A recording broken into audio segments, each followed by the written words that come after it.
আসসালামু আলাইকুম। নেত্রকোনা সরকারি কলেজের দ্বাদশ শ্রেণীর সকল শিক্ষার্থীবৃন্দ, আজকের ক্লাসে তোমাদের স্বাগত। আজকের ক্লাসের বিষয় জীববিজ্ঞান দ্বিতীয় পত্র, প্রাণীবিজ্ঞান। বিষয় কোড 179, নবম অধ্যায় মানব জীবনের ধারাবাহিকতা। এই অধ্যায়ের গ্যামেটোজেনেসিস, নিষেক, ইমপ্লান্টেশন আজকের আলোচ্য বিষয়। এই স্লাইডটিতে দুই ধরনের গ্যামেট বা জননকোষের চিত্র প্রদর্শিত হয়েছে। এই চিত্রটি স্ত্রী গ্যামেট বা স্ত্রী জননকোষ বা ডিম্বাণু এর। এই চিত্রটি পুরুষ গ্যামেট বা পুরুষ জননকোষ বা শুক্রাণু এর। স্ত্রী গ্যামেট বা ডিম্বাণু উৎপন্ন হয় ডিম্বাশয়ে। ডিম্বাশয় হলো স্ত্রী জননতন্ত্রের প্রধান অঙ্গ। পুরুষ জননকোষ বা শুক্রাণু উৎপন্ন হয় শুক্রাশয়ে। শুক্রাশয় হলো পুরুষ জননতন্ত্রের প্রধান অঙ্গ।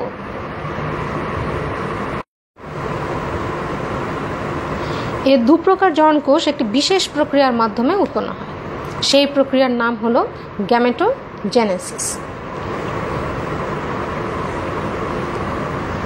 গ্যামেট সৃষ্টি বা গ্যামেটোজেনেসিস।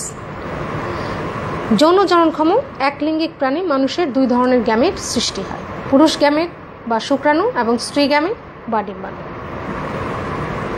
যেই প্রক্রিয়ায় জনন অঙ্গের শুক্রাশয় এবং ডিম্বাশয় প্রিমর্ডিয়াল জনন কোষ অর্থাৎ জনন মাতৃকোষ থেকে গ্যামেট মানে শুক্রাণু এবং ডিম্বাণু উৎপন্ন হয়, সেই প্রক্রিয়াকে গ্যামেটোজেনেসিস বলে।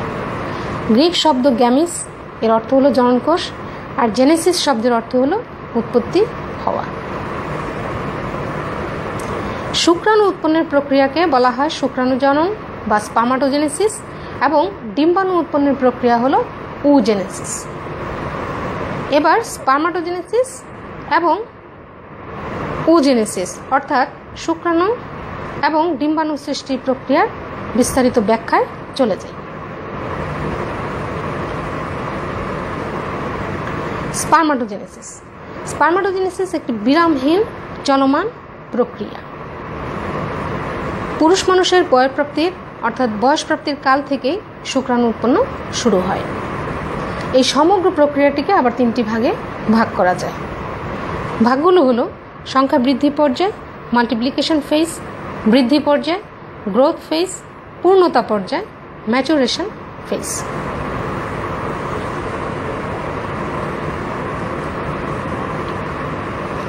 এই স্লাইডটিতে একটি চিত্রের মাধ্যমে স্পার্মাটোজেনেসিস বা শুক্রাণু জনন প্রক্রিয়াটি ব্যাখ্যা দেওয়া হয়েছে। এখানে এই অংশটুকু শুক্রাশয় এর একটি ছেদের অংশ, এবং এই ছেদকৃত অংশে সেমিনিফেরাস টিউবিউলস বা সেমিনিফেরাস নালিকা দেখা যাচ্ছে। এটি সেই সেমিনিফেরাস টিউবিউলস বা সেমিনিফেরাস নালিকা এর একটি বিবর্ধিত চিত্র। এটিও সেমিনিফেরাস নালিকার একটি ছেদেরই চিত্র। আর এই চিত্রটি হলো সেমিনিফেরাস নালিকার একটি অংশকে আবার বিবর্ধিত করে তার মধ্যে কিভাবে এই স্পার্মাটোজেনেসিস বা শুক্রাণু জনন হয় তাকে চিত্র এঁকে এখানে দেখানো হয়েছে।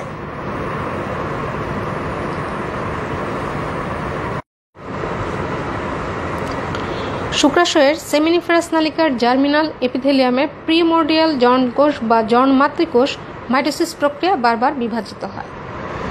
এই চিত্রে এই যে প্রিমর্ডিয়াল জার্ম সেল, এরা কোথায় থাকে? এরা থাকে শুক্রাশয়ের সেমিনিফেরাস নালিকার জার্মিনাল এপিথেলিয়ামে। তো এই প্রিমর্ডিয়াল জার্ম সেল বা জনন মাতৃকোষটি মাইটোসিস প্রক্রিয়া বারবার বিভাজিত হয়ে কতগুলো কোষের সৃষ্টি করে। এই কোষগুলোকে বলা হয় স্পার্মাটোগোনিয়াম। স্পার্মাটোগোনিয়ামগুলো ডিপ্লয়েড সংখ্যক ক্রোমোজোম বিশিষ্ট হয়, এবং এখানে বিভাজনটি মাইটোসিস প্রক্রিয়ার বিভাজন, মাইটোসিস কোষ বিভাজন। প্রিমর্ডিয়াল জার্ম সেল থেকে বা জননমাতৃকোষ থেকে স্পার্মাটোগোনিয়াম উৎপন্ন হওয়ার যে পর্যায়টুকু তা হলো সংখ্যাবৃদ্ধি পর্যায়। এখানে উৎপন্ন স্পার্মাটোগোনিয়ামগুলো ডিপ্লয়েড সংখ্যক ক্রোমোজোম বিশিষ্ট হয়। এই স্পার্মাটোগোনিয়ামগুলো সাটুলি কোষ থেকে, এখানে খেয়াল করো সাটুলি কোষ যা শুক্রাশয়ে সেমিনিফারাস নালিকায় থাকে। এই সাটলি কোষ থেকে প্রচুর পরিমাণে পুষ্টি গ্রহণ করে এর কী হয়, আয়তনে বৃদ্ধিপ্রাপ্ত হয়। তখন এদেরকে বলা হয় প্রাইমারি স্পার্মাটোসাইট। এই পর্যায়টুকু হলো বৃদ্ধি পর্যায়। এরপরে এই প্রাইমারি স্পার্মাটোসাইট বা প্রাথমিক যে স্পার্মাটোসাইট, সেখানে মিওসিস বিভাজন হয়, দুটো মিওসিস বিভাজন হয় এবং এর ফলে 4টি স্পার্মাটিড তৈরি হয়। প্রথম মিওসিস বিভাজনে দুটো কোষ তৈরি হয়, এরা হলো সেকেন্ডারি স্পার্মাটোসাইট। এই সেকেন্ডারি স্পার্মাটোসাইট পরবর্তীতে আবারও মিওসিস প্রক্রিয়ায় বিভাজিত হয়ে 4টি স্পার্মাটিড তৈরি করে, এরা অপরিণত শুক্রাণু। এখন এই প্রাইমারি স্পার্মাটোসাইট বা প্রাথমিক স্পার্মাটোসাইট সে ছিল টোয়াইস এন সংখ্যক ক্রোমোজোম বিশিষ্ট, কিন্তু যখন এর মধ্যে মিওসিস বিভাজন হলো এরপর কিন্তু সৃষ্ট কোষগুলো এন সংখ্যক বা হেপ্লয়েড সংখ্যক ক্রোমোজোম বিশিষ্ট হয়। এই পর্যায়টুকুকে বলা হয় পূর্ণতা পর্যায়। তবে এই যে চলাচলে অক্ষম বা অপরিণত শুক্রাণু তৈরি হলো স্পার্মাটিড, এগুলো একটি জটিল পরিবর্তনের মাধ্যমে শুক্রাণুতে স্পার্মে পরিণত হয়। সেই প্রক্রিয়াটির নাম হলো স্পার্মিওজেনেসিস। এখানে দেখতে পাচ্ছ এই যে ম্যাচিওর স্পার্ম বা পরিণত শুক্রাণু দেখানো হয়েছে, যেখানে শুক্রাণু মস্তক এবং কি রয়েছে, তার ফ্লাজেলাম, অক্ষীয় সূত্র রয়েছে।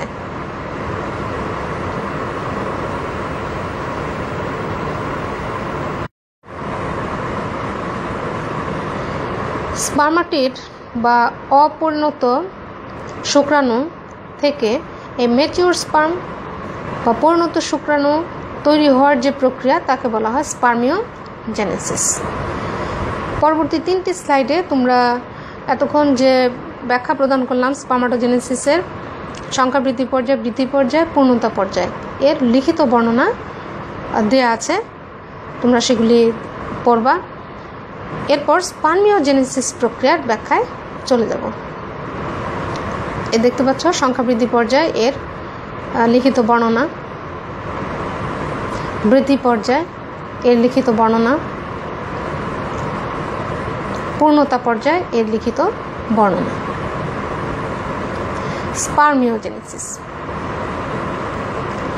স্পার্মিওজেনেসিস প্রক্রিয়াটিতে প্রথমে শুক্রাণু নিউক্লিয়াস গঠিত হয়। তাহলে আমরা একটা শুক্রাণু চিত্র দেখেই এটা ব্যাখ্যা করি। এখানে একটি পরিণত শুক্রাণুর চিত্র দেখা যাচ্ছে। প্রথমেই স্পার্মিওজেনেসিস প্রক্রিয়া কী হয়, নিউক্লিয়াস গঠিত হয়। এটা শুক্রাণু মাথার আকৃতি প্রদান করে। এরপর শুক্রাণু নিউক্লিয়াসের সামনের প্রান্তে যে গলগি বস্তু থাকে সেখান থেকে অ্যাক্রোজোম সৃষ্টি হয়। এই তোমরা দেখতে পাচ্ছ এখানে অ্যাক্রোজোম চিহ্নিত করা আছে। এরপর সেন্ট্রিওলের দ্বিধা বিভক্তিকরণের ফলে সৃষ্ট দূরবর্তী সেন্ট্রিওল থেকে শুক্রাণুর লেজের যে অক্ষীয় ফ্লাজেলাম সেটি গঠিত হয়। আর বাকি যে সেন্ট্রিওলটি নিউক্লিয়াস গাত্রে গর্তের মধ্যে বসানো থাকে সেটি হলো নিকটবর্তী সেন্ট্রিওল। মাইটোকন্ড্রিয়াগুলো এখানে দেখো, যেগুলো মাইটোকন্ড্রিয়া চিহ্নিত করা আছে, মাইটোকন্ড্রিয়াগুলো শুক্রাণুর মাথা আর লেজের মাঝখানে, এ মাথা আর এ হলো লেজ, এর মাঝখানে এসে একীভূত হয়ে প্যাঁচ খেয়ে শুক্রাণুর মধ্যাংশ গঠন করে। তাহলে একটা পরিণত শুক্রাণুতে কী কী অংশ থাকে, মাথা, এই হলো মধ্যাংশ মিডপিস, আর এ হলো লেজ।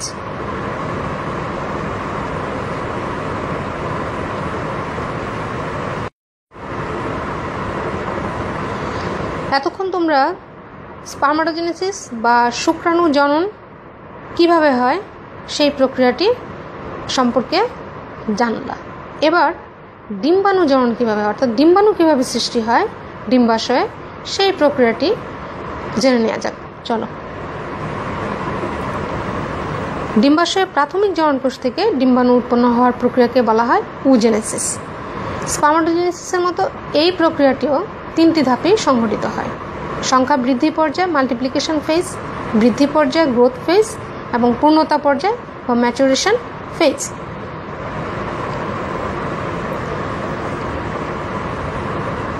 এখানে উজেনেসিসের একটি চিত্র দেয়া আছে। এই হলো ডিম্বাশয় এবং এখানে ওজেনেসিস প্রক্রিয়ার বিভিন্ন ধাপগুলো দেওয়া আছে। আমরা একটু এবার এগুলা দেখি। বিভাজন পর্যায় অর্থাৎ সংখ্যা বৃদ্ধি পর্যায়। প্রিমোরডিয়াল জার্ম সেল, জনন মাতৃকোষ। ডিম্বাশয়ের যে জনন মাতৃকোষ থাকে সেটা কি করে মাইটোসিস প্রক্রিয়ায় বিভাজিত হয়ে কতগুলো কোষ সৃষ্টি করে। এই কোষগুলোকে বলা হয় ওগোনিয়াম।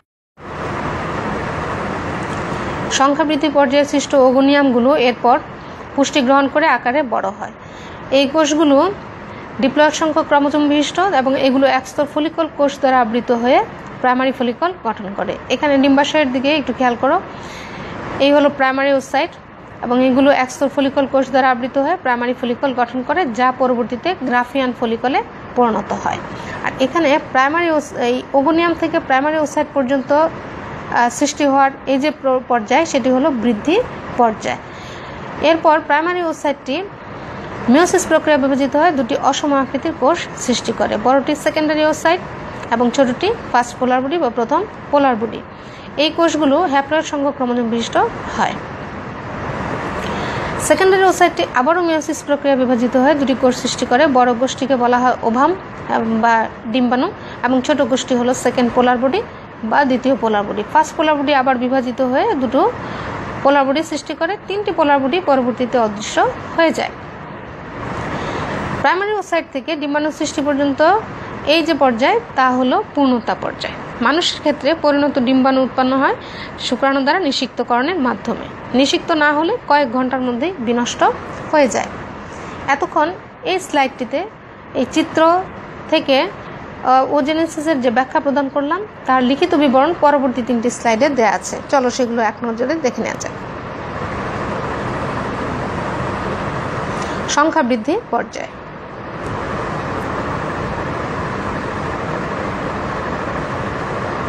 বৃদ্ধি পর্যায়,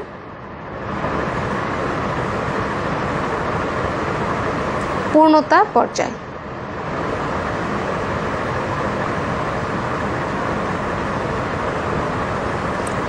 এটি এক ডিম্বাণুর চিত্র।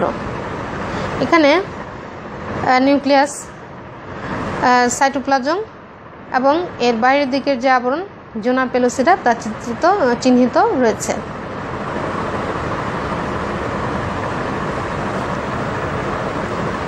নিষেক, যৌন জননক্ষম জীবে যে প্রক্রিয়ায় দুটি অসম আকৃতির জননকোষ অর্থাৎ পুরুষ জননকোষ শুক্রাণু এবং স্ত্রী জননকোষ বা ডিম্বাণু মিলিত হয় সেই প্রক্রিয়ার নাম নিষেক।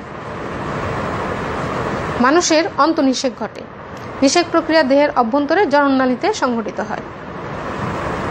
ডিম্বপাতের পর একটি ডিম্বাণু নিষেক ক্ষমতা 24 ঘন্টা পর্যন্ত অটুট থাকে। এই চিত্রটিতে তোমরা একটি ওভারি বা ডিম্বাশয়ের চিত্র দেখতে পাচ্ছ। তোমরা ইতিমধ্যেই জেনে গিয়েছো যে ডিম্বাশয়ে ডিম্বাণু জননের মাধ্যমে ডিম্বাণু সৃষ্টি হয়। এটি একটি অনিষিক্ত ডিম্বাণু। ডিম্বাণু সৃষ্টি হওয়ার পরই তা কি করে ফেলোপিয়ান টিউবে প্রবেশ করে। ফেলোপিয়ান টিউবেই শুক্রাণুর সাথে মিলিত হয় এবং এখানে নিষেক সংঘটিত হয়। এই ডিম্বাণুটির দিকে খেয়াল করো, এর চারিধারে অনেকগুলো শুক্রাণু। একটি শুক্রাণু আবার ডিম্বাণু ভেদ করে ভেতর প্রবেশও করেছে। ডিম্বাণু নিউক্লিয়াস এবং শুক্রাণু নিউক্লিয়াস যখন একীভূত হয় তখন তাকেই বলা হয় নিষেক। কাজে নিষেককে এভাবে বলা যায় যে পরিণত ডিম্বাণু নিউক্লিয়াস এবং শুক্রাণু নিউক্লিয়াস সম্পূর্ণরূপে মিলিত হয়ে জাইগোট গঠন করার প্রক্রিয়া হলো নিষেক। নিষিক্ত ডিম্বাণুটিকে জাইগোট বলা হয়। এরপর জাইগোটে বিভাজন শুরু হয়ে যায় এবং এটি দ্রুত বিভাজিত হয়ে একটি নিরেট কোষপুঞ্জের সৃষ্টি করে। এই চিত্র তোমরা দেখতে পাচ্ছ জাইগোট কিভাবে বিভাজিত হয়। দ্বিকোষী, 4 কোষী, 8 কোষী, এভাবে পরবর্তীতে একটি নিরেট কোষপুঞ্জের সৃষ্টি করে। একে বলা হয় মরুলা। মরুলা পরবর্তীতে আবার একস্তর কোষ বিশিষ্ট একটি গঠন তৈরি করে, তাকে বলা হয় ব্লাস্টোসিস্ট। ব্লাস্টোসিস্ট অবস্থায় এই ভ্রূণটি জরায়ুতে প্রথিত হয় বা আবদ্ধ হয়। একে বলা হয় ইমপ্লান্টেশন। নিষেকের 6ষ্ঠ থেকে 9ম দিনের মধ্যে নিষিক্ত ডিম্বাণু বা জাইগোটটি ব্লাস্টোসিস্ট অবস্থায় জরায়ুর এন্ডোমেট্রিয়ামে আবদ্ধ হয়। এই প্রক্রিয়াকে ইমপ্লান্টেশন বলে। এবার এই চিত্রে একটু খেয়াল করো, এখানে আনফার্টিলাইজড ওসাইট মানে অনিষিক্ত ডিম্বাণু, ফার্টিলাইজড ওসাইট নিষিক্ত ডিম্বাণু, তারপর এটি হবে কিন্তু কোথায়, ফেলোপিয়ান টিউব বা জনন নালীতে বা ডিম্বনালীতে। এরপর দ্বিকোষী গঠন অর্থাৎ জাইগোটে বিভাজন শুরু হয়ে যায়, দ্বিকোষী গঠন, 4 কোষী গঠন, এরপর 8 কোষী গঠন, এরপর মরুলা অর্থাৎ 16 কোষী গঠন। এরপর মরুলার কোষগুলো একটি স্তরে সজ্জিত হয়ে যায় এবং ভেতরে একটি তরলপূর্ণ গহ্বর তৈরি হয়। এই অবস্থাটিকে বলা হয় ব্লাস্টোসিস্ট। এই ব্লাস্টোসিস্ট অবস্থায় ভ্রূণটি জরায়ুতে প্রবেশ করে এবং তখন এর জুনা পেলুসিডা নামক আবরণটি অদৃশ্য হয়ে যায়। এরপর ব্লাস্টোসিস্টটি জরায়ুর এন্ডোমেট্রিয়ামে আবদ্ধ হয়ে যায়। এই প্রক্রিয়াটিকেই বলা হয় ইমপ্লান্টেশন।